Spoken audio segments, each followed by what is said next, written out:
खानापूर तालुक्यातील घोटगाळी गावातील survey number 25 मधील भाताच्या शेतामध्ये धान खाण्यासाठी आलेल्या वनहत्तीचा विजेच्या धक्क्याने मृत्यू झाल्याची घटना रविवारी घडली। गणपती गुरव या शेतकऱ्याच्या शेतात ही घटना घडली। विजेची तारे तुटून खाली पडल्यामुळे हत्तीला शॉक लागून त्याचा मृत्यू झाला अशी माहिती मिळाली आहे। घटनेची माहिती मिळताच नागरगाळी वन विभागाचे अधिकारी आणि कर्मचारी घटनास्थळी धाव घेतले। ही घटना खानापूर पोलीस ठाण्याच्या हद्दीत घडली आहे।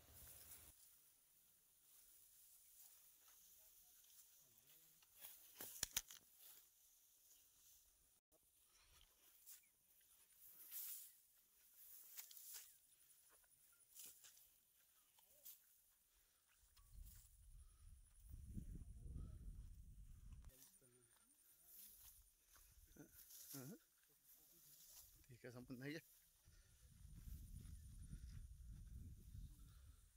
बाइंडिंग ಕೂಡ ತಿಂತ್ರೆ बाइंडिंग ಬಿಜಿ ಇದು ಮೇಲ್ರೆ ಸಂತಿ ಮೇಲ್ರೆ ये पास होता ना लाले है